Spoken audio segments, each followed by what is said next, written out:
you can quickly reassign quotes, orders, and serial numbers from one contact at an account to another.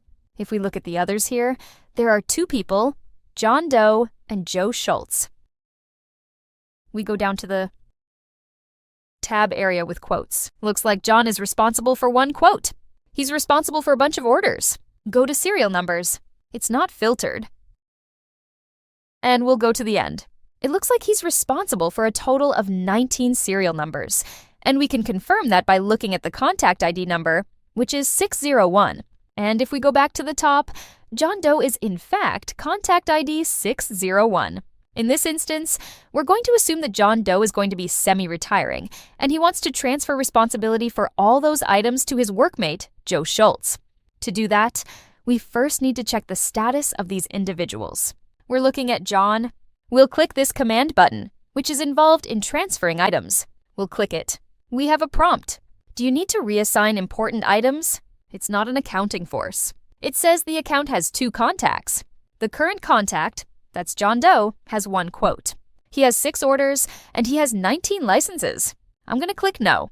At this point, now I'll go navigate to Joe Schultz, and I'll click the button again. Again, there are 2 contacts, but Joe Schultz doesn't have any quotes, any orders, or any licenses or serial numbers. I'll click No. We know that Joe Schultz is going to be receiving these items. We need to make note of his contact ID. I'm going to put it on my clipboard, Control-C. It's number 638. Then I'm going to go back to John Doe's record. I'll click this button again. This time, I'll say yes, I need to do some transfers.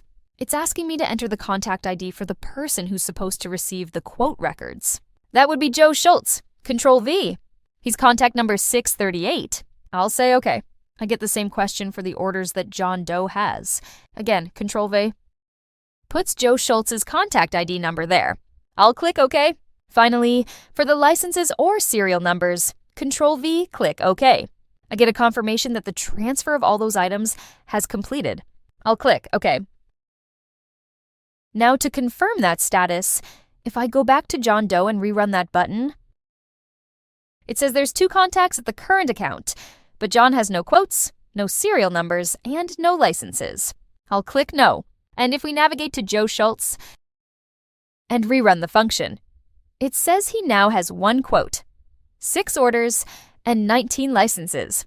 I'll click Now, and if we navigate to Support Tools and open the serial numbers table, we'll see that Joe Schultz now is the responsible party associated with all the serial numbers that John Doe had. We'll close the table here with Control-WE and we'll go back to contacts. We'll navigate back to the Bob Jones contact record.